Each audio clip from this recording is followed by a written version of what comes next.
Good afternoon, ladies, gentlemen, excellencies. A delight to be with you today to address one of the hottest topics in the international agenda, competition versus cooperation in the remit of critical minerals.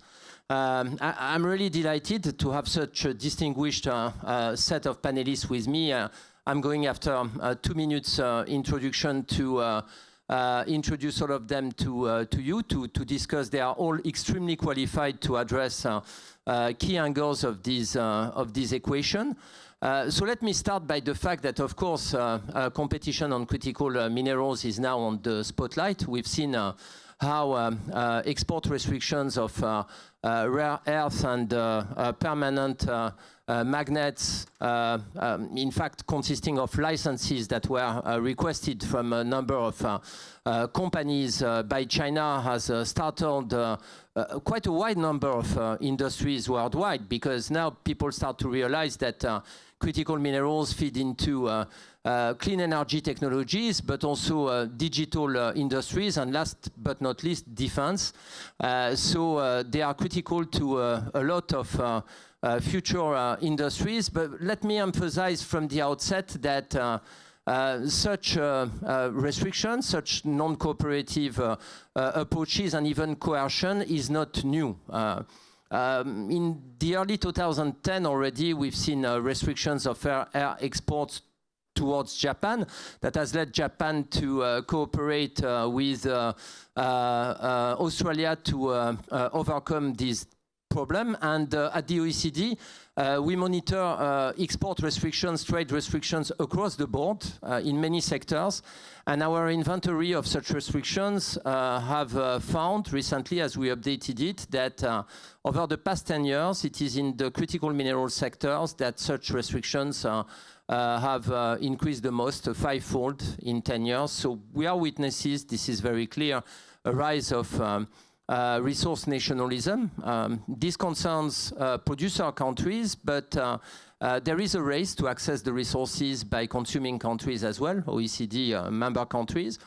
A year and a half ago, there was the hope that, at least on the OECD side, and even broadly speaking between consumer and producer countries, this competition could be overcome. For instance, with a platform like the Mineral Security Partnership, there was an attempt by the US and other OECD countries and the EU to get closer to each other, and then they created an MSP forum so as to have a partnership approach with producer countries.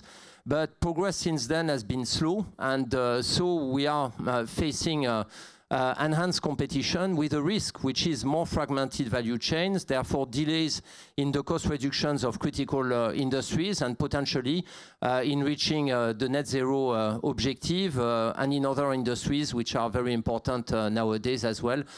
We are facing the same problem. So let me very quickly introduce our distinguished guests.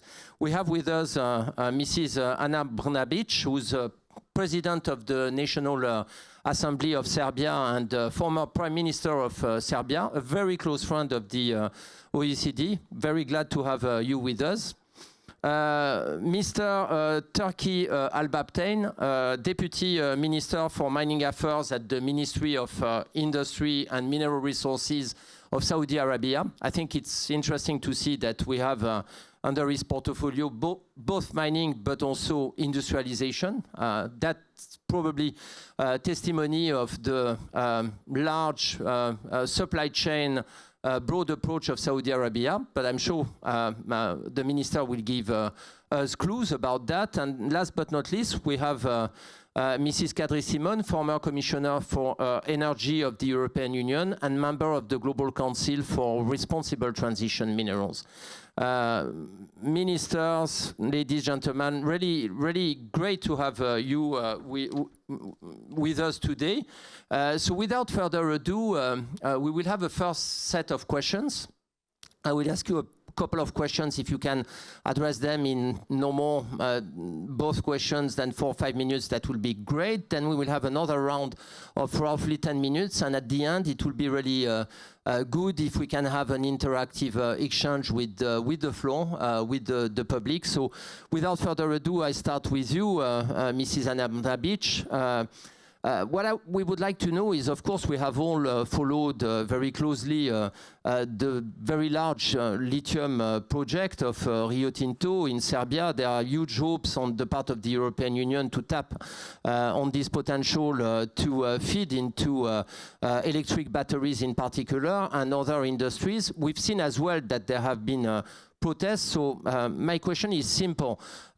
For you, what will be the main priorities to ensure that this project has a social alliance to operate, that the public is reassured? What would be the commitments that you would recommend to take, that you are ready to take, so as to ensure this buy-in, and at the same time, the alignment with the European ambitions on critical minerals? Well, thank you very much. Yes, I can confirm that Serbia does have a very significant lithium reserves. Significant in a way that the estimation is that can meet even as much as 90% of current lithium demand in the European Union. I'm happy to say that that last year we have signed basically a strategic partnership agreement with the EU, because we made basically a strategic, also political decision that we want our lithium to be, as an EU accession country, that we want our lithium to be part of European sustainability and competitiveness. But that also is meant to ensure that in eventual lithium exploitation, the environmental and social standards of the European Union, meaning highest in the world, will be followed and respected, which is our priority for our people. Currently, the project is undergoing the environmental impact assessment. We will probably have results of the environmental impact assessment in about 18 months, I would say. And with that in mind, we will basically make a final decision on whether to proceed or not. In the meantime, it has been the lithium project in Serbia has been selected as one of the 13 strategic projects for European Union in terms of critical raw materials. And in parallel, what's important for us is to continue very transparent and open communication with our citizens, especially in the local area where the deposits are, to make sure that they are informed and engaged and involved in the project. Thank you so much, Mrs. Umbranic. Another question, which is to some extent related, you stress that it is one of the strategic projects of the European Union. Europe is facing quite a large degree of dependency regarding the supply of critical minerals, and this has led several European countries to pump up exploration and production. So there are a number of European regions that are involved in the mining of critical minerals. Do you think that domestic production is a solution to reducing Europe's dependence and circumventing the pitfalls of fragmented supply chains?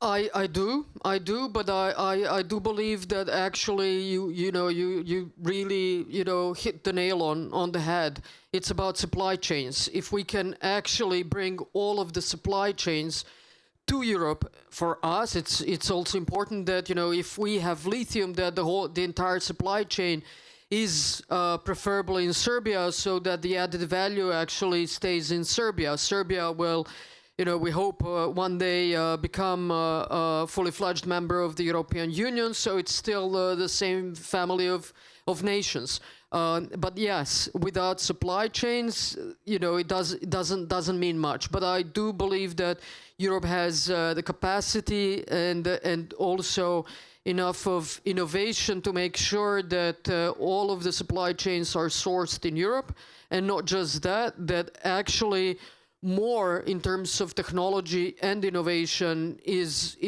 then brought about by different European startups, companies, in cooperation with different countries in terms of public-private partnerships. Thank you so much. Your turn, Minister Turkey Al-Babtain. We are seeing some really important development on the fields of critical minerals. I had the privilege to attend the Future Minerals Forum of Saudi Arabia already, and I'll be representing again the OECD this year in January. So, I mean, clearly, we are seeing that there are large ambitions through, in particular, Ma'aden, you're a mining champion, but also Manari Minerals, which is a subset of the public investment fund. And it's clear that you promote a value chain approach. And as I said, your title really shows that it's not only extraction that is at stake, but you have ambition also for the downstream segments of the value chain. So can you perhaps post us a little bit of what are your global mineral ambitions and their relations with the industrialization of the kingdom in particular? Thank you, Karim, and it's a delight to share the stage with distinguished guests, lending our voice to a cause that is vital to achieving the world diversification and electrification goals. So Saudi Arabia is an emerging global mineral hub.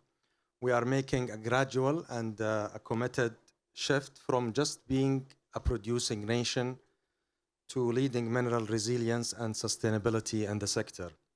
Our mining sector transformation is not simply an industrial reform, it's a generational vision under Vision 2030, a blueprint designed to position Saudi Arabia or the sector, the mining sector in Saudi Arabia as the third pillar of our national economy alongside oil and gas and petrochemical. So it's a shift from extraction to value creation, from resource management to global resilience. Our strategy is basically structured into two mutually reinforcing fronts. First, domestically, we are unlocking over $2.5 trillion of mineral potential by creating an investment climate that is built on stability, transparency, and investor confidence. This, of course, includes revamping our international mining investment law to be among the best competitive globally. We're also implementing a major regional geoscience program, the largest actually globally, covering more than 600,000 square kilometers. We have also opened the National Geological Database, which contains 80 years of data for investors to help them make investment decisions, in addition to offering very competitive incentives, including, for example, exploration incentive program, which is designed to de-risk early stage exploration. The second dimension is the global resilience. So we have created Manara Minerals, which is a joint venture between the Public Investment Fund and Ma'aden, the national mining company, with the aim of investing in international mining assets in countries such as Africa, Latin America, and Asia to secure essential inputs for global industry and support the emerging economy. So this dual approach ensures that the kingdom build self-resilience while still reinforcing global mineral supply stability. And by this, we are creating an investment climate grounded in transparency, the rule of law, and digital efficiency. But we're not just stopping at mining. Saudi Arabia is also aspires to be the world's most trusted mineral hub, a point where geology, innovation, and governance converge. Our geographic advantage connecting Asia, Africa, and Europe allow us to serve as an industrial and logistical bridge for global value chain. So through large-scale industrial zones, the availability of renewable energy and policy consistency, We have created a competitive ecosystem for global investors. An example, for example, is Ras Al Khair industrial city, which is home to one of the world's largest advanced aluminum and steel complexes supported by low carbon and port access. Also in Wa'd al-Shamal, we have a model for integrated phosphate and fertilizer production, strengthening global food security. And we're also planning and building new emerging industries such as the battery materials for EVs, titanium metal, rare earth industries and magnets, and green steel, which is critical for sustainability. One of the major transformation initiatives we have also is the National Industrial Strategy, which prioritizes 12 manufacturing sectors in Saudi Arabia. So both the National Mining Strategy and the National Industrial Strategy link these mineral value chains to automotive, aerospace, renewable energy, and advanced manufacturing. So this transformation is converting Saudi Arabia from resource nation into an industrial leader, turning mineral potential into a sustainable engine of innovation, employment, and economic diversification. Thank you so much. We are following this very closely, and we've noticed that you have successfully indeed attracted foreign investment in electric vehicles, in particular both from China and from the US. I was reading in the FT this morning that you had reached 5 gigawatt of solar electricity generation from solar. That's a strong progress in a few years. So now, in 1 or 2 minutes, if you can, I mean, we are at the Paris Peace Forum, and I stressed in my introduction the risks that stem from enhanced competition in this sector. So I would like to know from your perspective, what could be the contribution of Saudi Arabia, and in particular of the future, the platform that you have launched, the Future Mineral Forum, to more international cooperation in this remit? Sure. So the Future Mineral Forum, or the FMF, has evolved into a serious global platform for mineral diplomacy and sustainable development. More than 90 senior governments, officials from Africa, Asia, Europe, Latin America, and other parts of the world are participating to collaborate on responsible and sustainable mineral development to address the sector challenges. So through the forum and its government-led ministerial roundtable, we have initiated several transformative projects. We are leading discussions on establishing a network of centers of excellence across Africa, Asia, to drive capacity building. We are also setting a regional expectation for responsible critical minerals and developing an international critical mineral framework to position the region as a global leader in critical minerals. So these mechanisms align with the IMF Resilience and Sustainability Trust, the WTO Fair Trade Agenda, and the ISO Sustainability Standards. And together they create a global framework for responsible mineral trade, improving governance and fiscal stability in developing economies. So in summary, Saudi Arabia's approach goes beyond economics. It's a commitment to peace through prosperity by bridging producers and consumer nations. It ensures that minerals become a platform for shared growth, regional stability, and long-term resilience. Thank you so much. I think that better benefit sharing along the value chain between a producer and consuming countries will be of essence to ensure indeed the sustainability of the sector. Mrs. Simpson, your turn now. You've been a commissioner to the European Union. I was stressing earlier that Europe is making efforts in terms of enhancing expenditures for exploration, extraction. At the same time, it is quite significantly dependent from the outside to ensure its supply of critical minerals. So there have been measures that have been taken, the Raw Materials Act, which plans, I think, to have 20% of production happening locally within the jurisdiction of the Union, 40% of processing, and if 25% of recycling, if I recollect correctly. And then partnership agreements with producer countries have also been concluded. Do you think that it will do the job to ensure the autonomy of the Union? The short answer is no, and that's why last week the follow-up actions were announced. But overall, I do believe that European Union has one core pillar, and this is free movement of goods and services. And we are also the union who has benefited a lot because globally we have had a fair trade with our partners.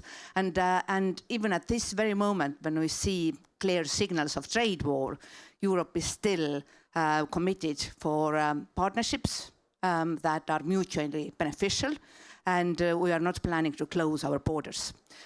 Saying that, right now the word dependency equals to vulnerability, especially since 2022 when Russia used its leverage and weaponized gas supply.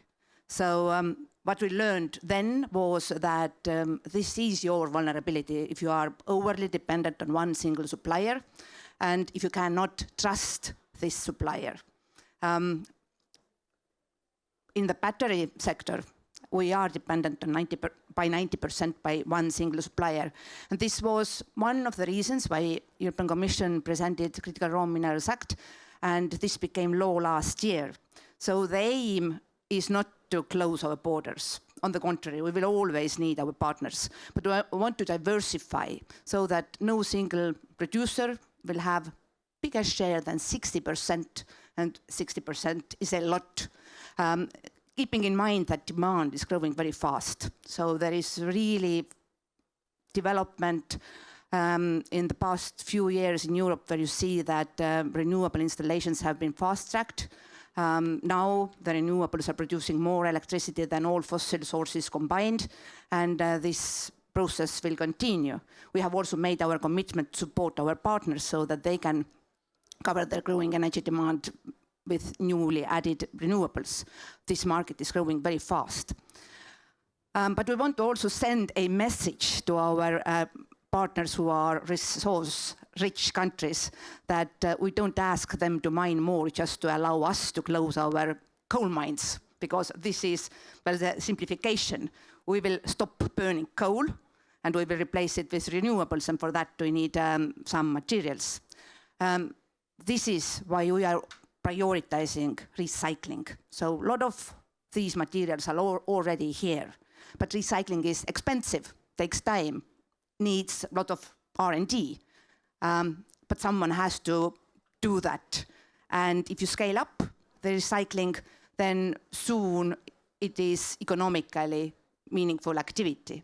So indeed, at this Critical Raw Materials Act, 50% target was set, and at this very moment, this is very challenging, but we have always proved that we meet our targets, even if they are very ambitious.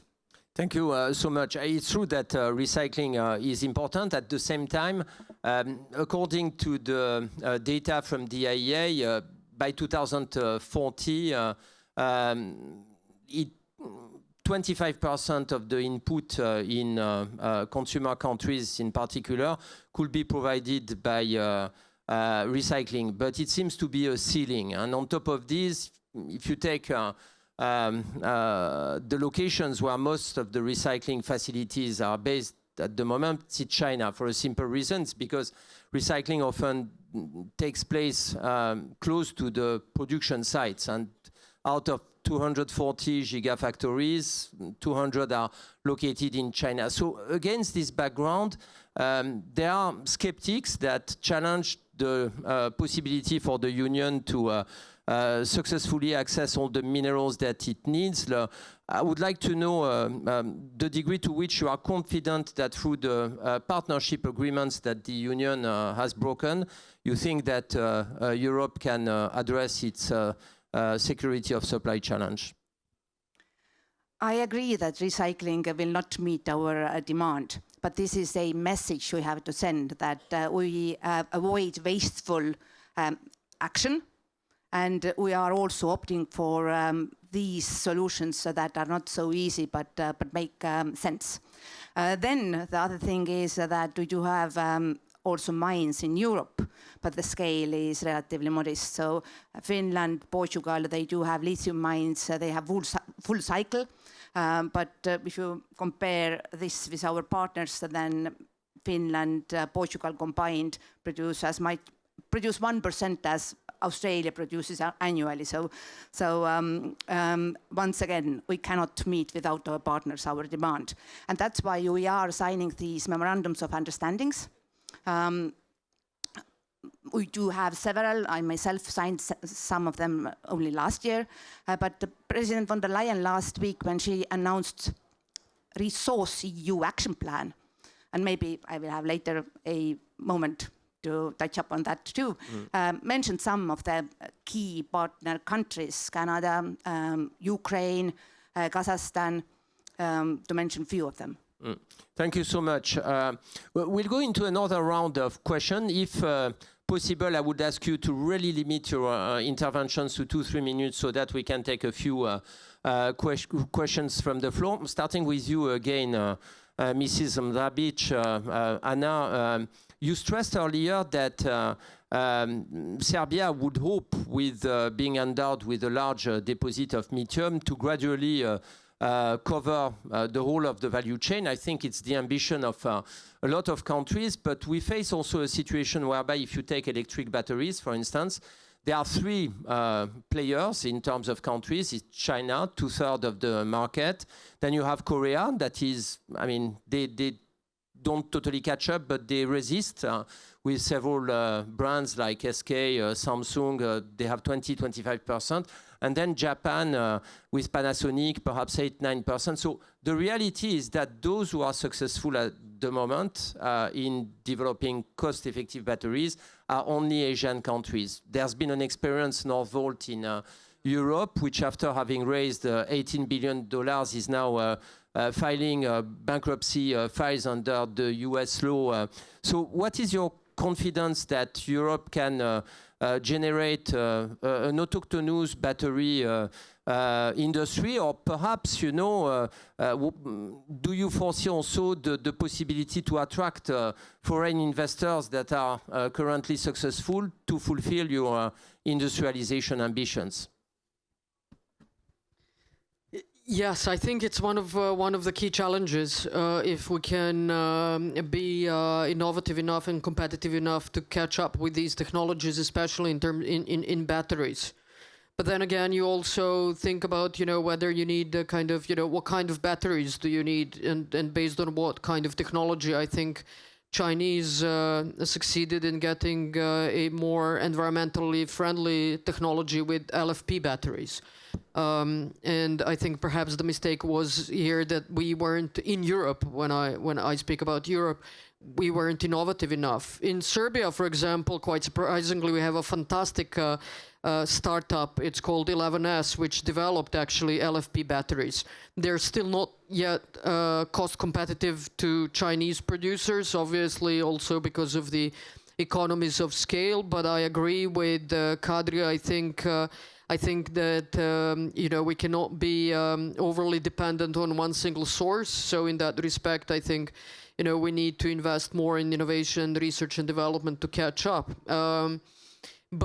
And again, what are we producing lithium batteries for? Because they are different. You know, is it for electric vehicles, for electric large vehicles such as trucks? Is it for large storage systems? You know, these are all very different batteries, and perhaps we, you know, all of us kind of, you know, I mean, we are not still part of the EU, but again, as part of the strategic partnership on critical mineral resources, we should sit down and do some kind of analysis to see where we can be competitive, and then at least take some niche part of market, you know, and then be able to compete in that respect, or have that, you know, kind of leverage at least in something. So I think it's possible, and I think that you know, if we think strategically, and again, considering that actually Europe does have its you know, deposits of critical raw materials, and is investing in recycling, if we can figure this part of a puzzle out, then I actually do think that Europe as a continent can be self-sustainable to a large extent. Although, I mean, it is kind of one of the European values to be open and to nurture partnerships. So in that respect, certainly doesn't mean that, you know, self-sustainable is to just rely on yourself, but to have enough of safety, but then still work with others. These are such important points. Of course, the technology innovation dimension is critical, a way of ensuring that the environmental footprint is not too strong, and that at the same time there is security of supply, is precisely innovation. There's a lot of research that is deployed in the area of batteries at the moment. You rightly stressed LFP that compete with NMC, but there's also work on solid state, sodium ion, and we should not be short-sighted, and we shouldn't trap as well producer countries into one or two commodities that could face swings in the market and therefore hamper their development prospects. Dear Turkey, you highlighted earlier that you put together this large platform with countries from Central Asia, Africa, and you stressed as well the willingness to promote cooperation and the sharing of benefits along the value chains. I would like to ask you a question about Africa. Africa is vastly endowed with mineral resources. We are seeing Saudi Arabia having more and more stakes in the mineral sectors of some African countries. What is your vision of the cooperation with Africa on this issue? Yes, thank you. So, as you know, Saudi Arabia enjoys a very strong and strategic relationship with most of the African countries, and we have been really, you know, cooperating at multiple fronts, not just in the mining sector, but as well as many other sectors. I can cite an example: our development funds, which also finances developmental and infrastructure projects in Africa. This is also something is very key that we are looking forward to leveraging that also, and including also mining projects that can be financed.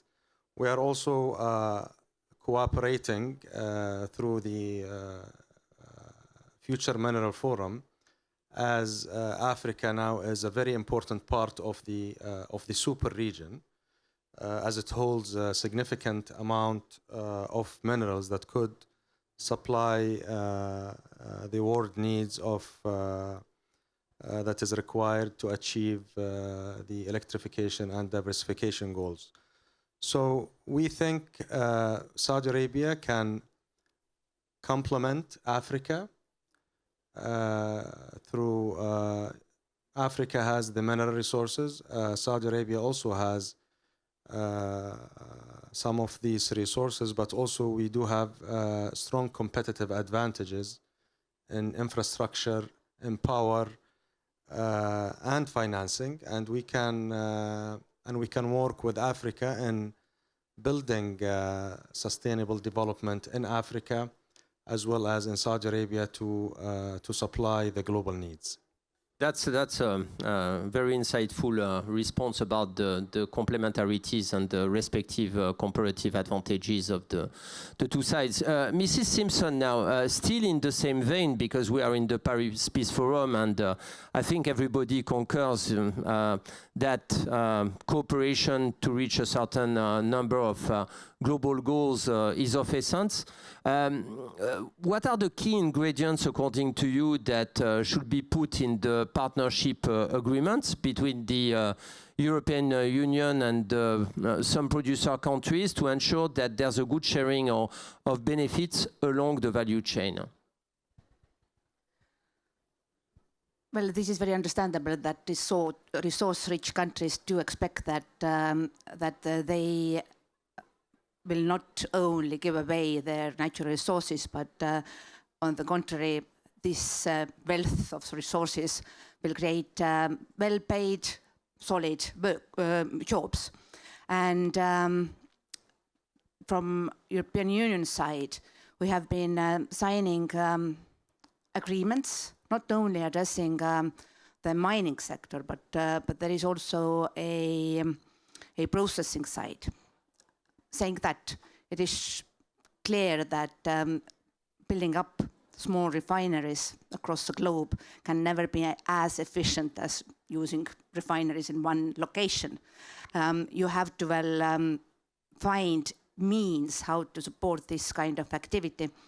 There might be a financial support just to diversify the supply chain, or requirements that our consumers cannot buy all the necessary feedstock from one single supplier. And this brings me to the current situation where different market players are stockpiling different commodities. And just last week's announcement that even European Union considers stockpiling some resources is echoing the same sentiment, that you don't trust that the access to commodities is secured. You need to create a strategic reserves. And that means that that might solve actually the chicken and egg question, that there will be demand for certain kind of producers. Sure, European Union will not stockpile starting tomorrow. It takes some time, but it creates very attractive possibilities for our partners. Thank you so much. We still have some time to take a few questions from the floor, so I will try to take at least 2-3. We'll see. Please stay succinct, because that will offer the opportunity to a few more people to interact.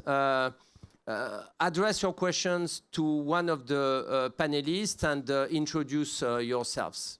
Please. Hi, I have a question for Ana Brnabic. I'm sure you and everyone else here are very aware of the student-led protests that have been happening in Serbia lately, but even before that, there was protests specifically about the extraction of lithium. So my question to you is, how do you think that the future actions of the Serbian government will affect the people's trust in the government, and what effects do you think this might have?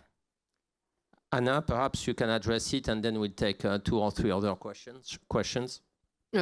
Sure. I think that we need to be able to communicate in the most transparent possible terms with our public about lithium as well as anything else. We had huge protests about lithium exploitation, but that also gets us to the question of, the cost-benefit analysis. We all want to prevent climate change. We all want to have, therefore, electric vehicles. We all want to have renewable energy sources. For renewable energy sources which are intermittent, we need to have large storage capacities. Those storage capacities will basically rely on lithium batteries at least for another 2 decades. So it's about, it's also about pragmatic approach. I understand that people are concerned about environment, but you can't be concerned about environment when you are kind of extracting the materials that help you preserve the environment and combat climate change. So I think that, in terms of public education and public awareness, we need to do much better job. This is so true. I feel obliged to intervene because we work a lot on this at the OECD, and all the data, and at the International Energy Agency as well. Their data show that even if there are emissions that are created by extraction when it's not produced on the base of renewable sources, along the life cycle of the vehicles, electric vehicles vis-à-vis internal combustion engines, still you have less emissions. And extraction does not take place in a vacuum. More extraction of critical minerals means less projects of fossil fuels. And so the data show as well that if we stick to a net zero goal, by 2050 we have 2/3 extraction less than what would happen without more critical mineral extraction feeding into renewable energy technologies. One or two other questions? Perhaps the lady here. Hello. Oh. So my question is to Her Excellency Ms. Simon. It's very related to the last question about the lithium mining, particularly the Jadar Valley in Serbia. So it happened a few years ago. This was brought up. It was about to happen, but was shut down by environmental protests, people concerned about the environment. And now we're seeing these deals are renewed and the initiative restarted, but it's going to come at the cost of pollution in Serbia for the EU to benefit from this lithium and back its green transition. And since this is presented as something that will bring Serbia to closer to the EU and its EU accession, I want to also link this to the increasingly violent response to student-led protests in Serbia. So what does this, in the bigger picture, what does this tell us not only about Serbia's will as a candidate state to accede to the EU, but what does this tell us about the priorities of the EU when it comes to enlargement? Mrs. Simpson. I strongly believe that these kind of environmental protests, they are part of everyday life. And we do have similar protests all across Europe. Either they are against mining, well, mainly against continuation of the coal mining, but they are also against renewable projects, so against installing new wind farms, even against massive installation of solar panels due to the fact from where the materials are coming from. And I myself, I met with the biggest environmental groups represented in Brussels in 2022, and I begged them that please allow us to shorten the permitting, because only this way we can get rid of our dependency of imported fossil fuels. So in 2022 it was the year when Europe lost Russian gas, but it was also the very first year when we were able to produce more electricity from renewables than from gas. Saying that, Serbia is one of the European countries, so this is very logical that you act already as a future member, because one day Serbia is a member, and we are treating our partner countries the same way as our own member states, requesting them to respect same high standards, also in mining. Thank you so much. Anna, I think you want to react on this. 30 seconds so that we have the time to take a last question. Yes, just very briefly, just to tell you about how weird and crazy this sometimes gets. Serbia relies still 70% of Serbia's electricity we get from coal, and that is lithium, which is like dirtiest coal of all, which we mine in Serbia.